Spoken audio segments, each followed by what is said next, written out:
ये गांधीवादी सांसद झूठ के खिलाफ कठोर कानून की मांग क्यों नहीं करते?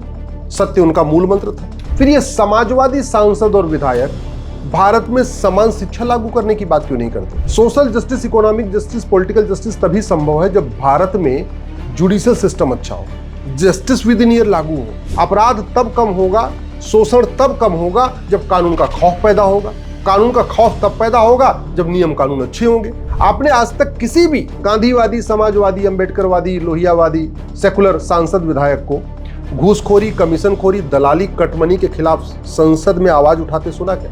अगर नहीं तो इसका मतलब ये तो पाखंड है, ये तो जुमला है, आम जनता को बेवकूफ बनाने के तरीके हैं ये तो। जाइए इन पाखंडियों के घर पे जाइए, सीधे उनके मुंह पे बोल के आइए, यह पाखंड बर्दाश्त नहीं हो रहा है, बहुत हो गया पाखंड। संसद, विधानसभा में आवाज उठाइए। क्या गांधीवाद, समाजवाद, लोहियावाद, अंबेडकरवाद, पेरियारवाद और सेकुलरिज्म महज एक जुमला है, आम जनता को बेवकूफ बनाने का एक तरीका है? यदि नहीं तो फिर ये गांधीवादी, समाजवादी, लोहियावादी, अंबेडकरवादी, वामपंथी सांसद और विधायक वास्तव में जिसका नाम लेते हैं उसके व्यवहार के अनुरूप कार्य क्यों नहीं करते? गांधी जी का तो मुख्य मूल मंत्र था सत्य और अहिंसा, तो फिर ये गांधीवादी सांसद झूठ के खिलाफ कठोर कानून की मांग क्यों नहीं करते? सत्य उनका मूल मंत्र था। गांधी जी का दूसरा था अहिंसा, तो फिर ये गांधीवादी हिंसा के खिलाफ कठोर कानून की बात क्यों नहीं करते?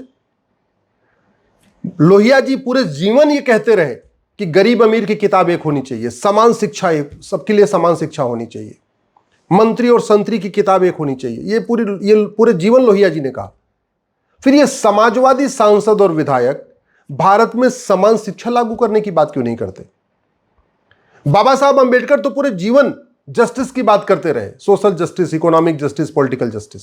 Social justice, economic justice, political justice तभी संभव है जब भारत में जुडिशियल सिस्टम अच्छा हो, जस्टिस विद इन ईयर लागू हो। अपराध तब कम होगा, शोषण तब कम होगा जब कानून का खौफ पैदा होगा। कानून का खौफ तब पैदा होगा जब नियम कानून अच्छे होंगे। तो फिर ये बाबा साहब अंबेडकर की बात करने वाले अंबेडकरवादी भारत में पुलिस रिफॉर्म की बात क्यों नहीं करते? जुडिशियल रिफॉर्म की बात क्यों नहीं करते? एडमिनिस्ट्रेटिव रिफॉर्म की बात क्यों नहीं करते? जस्टिस विद इन ईयर की लागू क्यों नहीं करते? आपने आज तक किसी भी गांधीवादी, समाजवादी, अंबेडकरवादी, लोहियावादी, सेकुलर सांसद विधायक को घूसखोरी, कमीशनखोरी, दलाली, कटमनी के खिलाफ संसद में आवाज उठाते सुना क्या? आपने आज तक किसी भी ये समाजवादी, साम्यवादी, लोहियावादी, अंबेडकरवादी, सेकुलर सांसद विधायक को संसद और विधानसभा में मिलावटखोरी के खिलाफ, मुनाफाखोरी के खिलाफ, कालाबाजारी के खिलाफ, जमाखोरी के खिलाफ संसद, विधानसभा में आवाज उठाते सुना क्या? अगर नहीं तो इसका मतलब ये तो पाखंड है, ये तो जुमला है, आम जनता को बेवकूफ बनाने के तरीके हैं ये तो। अगर आप जिसकी बात कर रहे हैं और उनके सपने को साकार करने के लिए संसद, विधानसभा में कुछ कर ही नहीं रहे, फिर तो जुमलेबाजी हो गई, फिर तो केवल और केवल बतौलेबाजी है। आज तक आपने किसी सांसद विधायक को जो गांधी जी का नाम लेता है, अंबेडकर जी का नाम लेता है, पेरियार जी का नाम लेता है, लोहिया जी का नाम लेता है, ऐसे लोगों को कभी सुना आपने कि भाई काला धन, हवाला के खिलाफ कठोर कानून बनना चाहिए, भ्रष्टाचारियों की फांसी, भ्रष्टाचारियों को फांसी होनी चाहिए? गांधी जी तो बड़े ईमानदार थे, गांधी जी तो हमेशा सत्य के लिए और अहिंसा के लिए बात करते थे। फिर ये गांधी जी का नाम लेने वाले सांसद विधायक संसद में भ्रष्टाचारियों की नागरिकता खत्म करने, भ्रष्टाचारियों को फांसी देने, भ्रष्टाचारियों की 100% प्रॉपर्टी जब्त करने के लिए कानून बनाने की मांग क्यों नहीं करते? और नहीं करते इसका मतलब जुमलेबाज है, ये बतौलेबाज है, केवल आपको बेवकूफ बना रहे हैं। ऐसे पाखंडियों को पहचानिए और पाखंडियों को एक्सपोज करिए। एक्सपोज सोशल मीडिया में भी करिए और जा जाके उनके मुंह पे एक्सपोज करके आइए। कुछ नहीं कर पाएंगे आप। अगर आप नहीं बोलेंगे तो वो फिर अपनी पाखंड जारी रखेंगे, आप जाके उनको एक्सपोज करेंगे, फिर वो धीरे धीरे उनके अंदर बदलाव आना शुरू हो जाएगा। ये जो पाखंडी हैं, जो सुबह से लेकर शाम तक गांधीवाद, लोहियावाद, अंबेडकरवाद, पेरियारवाद की बात करते रहते हैं, कभी ये धर्मांतरण खिलाफ क्यों नहीं बोलते? गांधी जी तो धर्मांतरण विरोधी थे, बाबा साहब अंबेडकर भी का यही कहना था कि ये जो विदेशी रिलीजन है, विदेशी पंथ है, ये भारत के लिए अच्छा नहीं है, इसीलिए उन्होंने अडॉप्ट भी किया। तो भारतीय सनातन धर्म में ही रहे हो, हिंदू धर्म छोड़ा, बौद्ध धर्म में चले गए, अल्टीमेटली सनातन धर्म में रहे। फिर ये बाबा साहब अंबेडकर की बात करने वाले जो विदेशी पंथ के लोग कन्वर्जन कर रहे हैं, उनके खिलाफ आवाज क्यों नहीं उठाते? आखिर ये क्या कारण है कि ये गांधीवादी, लोहियावादी, अंबेडकरवादी, पेरियारवादी जो फर्जी डॉक्यूमेंट बनते जा रहे हैं, फर्जी डॉक्यूमेंट के खिलाफ आवाज नहीं उठाते? लब जिहाद के खिलाफ आवाज नहीं उठाते, ये लैंड जिहाद के खिलाफ आवाज नहीं उठाते, धर्मांतरण के खिलाफ आवाज नहीं उठाते, घुसपैठ के खिलाफ नहीं आवाज उठाते, और बाकी तो छोड़ो, ड्रग के खिलाफ आवाज नहीं उठाते। आज तक आपने किसी गांधीवादी, लोहियावादी, पेरियारवादी, अंबेडकरवादी, सोशलिस्ट सेकुलर सांसद को नशा तस्करी के खिलाफ आवाज उठाते सुना क्या? कभी इन्होंने संसद विधानसभा में मांग किया कि नशा तस्करों की प्रॉपर्टी 100% जब्त होनी चाहिए, नशा तस्करों को 6 महीने साल भर के अंदर फांसी होनी चाहिए, नशा तस्करों की नागरिकता खत्म होनी चाहिए? कभी बोला इन्होंने? जबकि नशे से सब परेशान है। नशे से ब्राह्मण भी परेशान, क्षत्रिय भी परेशान, वैश्य भी परेशान, दलित भी परेशान। लाखों परिवार बर्बाद हो चुके हैं। हिंदू के भी परिवार बर्बाद हुए हैं, जैन के भी परिवार बर्बाद हुए, बौद्ध के परिवार भी बर्बाद हुए, सिख के भी परिवार हुए, पूरब के भी परिवार, पश्चिम के भी परिवार, उत्तर के परिवार, दक्षिण के परिवार, मिडिल क्लास भी, अपर क्लास भी, एलिट क्लास भी, लोअर क्लास भी, बीपीएल भी, ईडब्ल्यूएस भी, सबके परिवार बर्बाद होते जा रहे हैं इस ड्रग के कारण। फिर ये सांसद विधायक ड्रग स्मगलर्स को फांसी देने के लिए कानून बनाने की मांग क्यों नहीं कर रहे? इनका narco polygraph brain mapping test करने की मांग क्यों नहीं कर रहे? ये समाजवाद, लोहियावाद, अंबेडकरवाद, पेरियारवाद की बात करने वाले सांसद विधायक, ये जो हमारा सरकारी स्कूल बदहाल है, इसके खिलाफ आवाज क्यों नहीं उठाते? भ्रष्ट और सरकारी स्कूल बदहाल होने का मूल कारण भ्रष्टाचार है, तो भ्रष्टाचार खिलाफ क्यों नहीं आवाज उठाते? सरकारी स्कूल बदहाल, सरकारी हॉस्पिटल बदहाल, सारी सरकारी सेवाएं बदहाल, इनके खिलाफ ये नियम कानून बदलने की बात क्यों नहीं करते? कभी आपने किसी गांधीवादी, समाजवादी, लोहियावादी, अंबेडकरवादी, वामपंथी, पेरियारवादी को सुना आपने कि भैया गुलामी का नाम हटना चाहिए, गुलामी की पुलिस व्यवस्था बदलनी चाहिए, गुलामी की न्यायिक व्यवस्था बदलनी चाहिए, गुलामी की प्रशासनिक व्यवस्था बदलनी चाहिए? क्यों ये नहीं बोलते भैया थाना भ्रष्टाचार का अड्डा बना हुआ है, इस भ्रष्टाचार के अड्डे को ठीक किया जाए, पुलिस रिफॉर्म किया जाए और थाने को प्राथमिक सुरक्षा केंद्र घोषित किया जाए? कभी ये सांसद विधायक जो सुबह से लेकर शाम तक गांधी जी, अंबेडकर जी, लोहिया जी, इनका उनका दुनिया भर का ड्रामा करते रहते हैं, कभी आपने इनको सुना कि तहसील घूसखोरी, कमीशनखोरी, दलाली और फर्जीवाड़े का अड्डा बना हुआ है?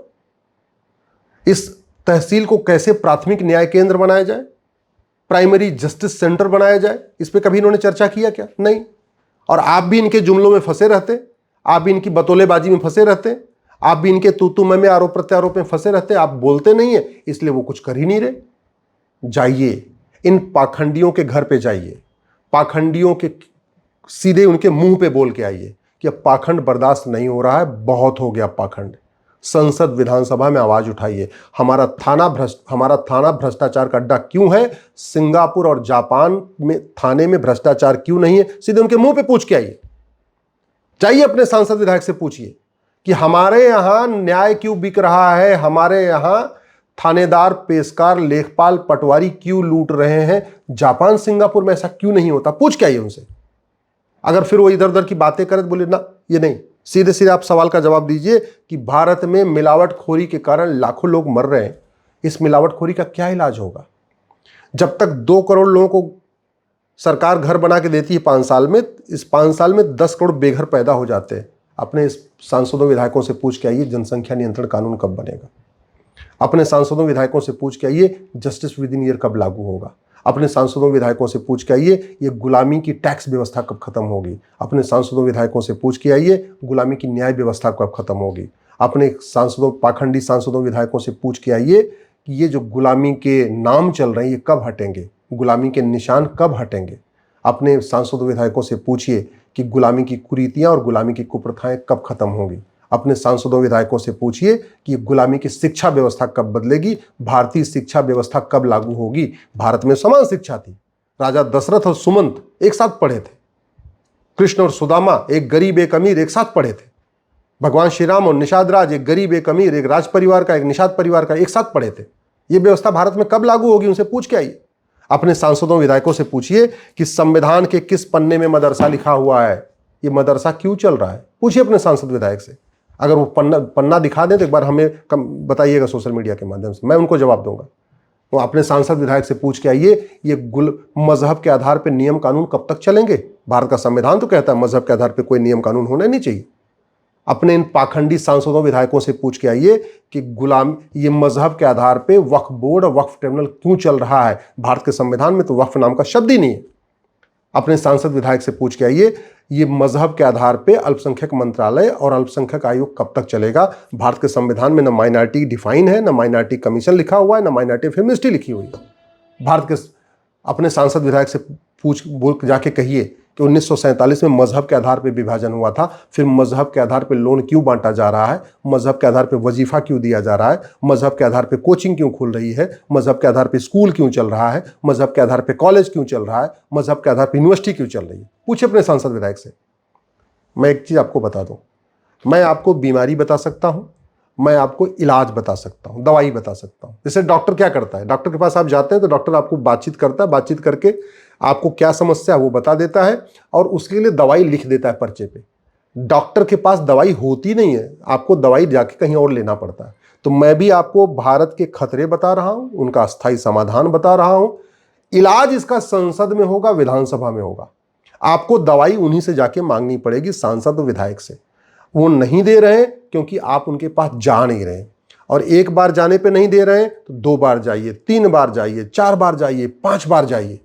अपने गूंगे बहरे पाखंडी सांसदों को पकड़िए, उनको जगाइए और ये भी कह के आना कि अगर आप हमारी बात को संसद विधानसभा में आवाज नहीं उठाओगे, अगली बार हम किसी और को चुनेंगे, आपको नहीं चुनेंगे। जब तक आप ये धमकी नहीं देंगे तब तक वो न उनका बहरापन ठीक होगा, न उनका गूंगापन ठीक होगा, न उनका पाखंड ठीक होगा। वो दल गुलाम बने रहेंगे, पार्टियों के गुलाम बने रहेंगे और राष्ट्रहित की बात को संसद विधानसभा में नहीं उठाएंगे।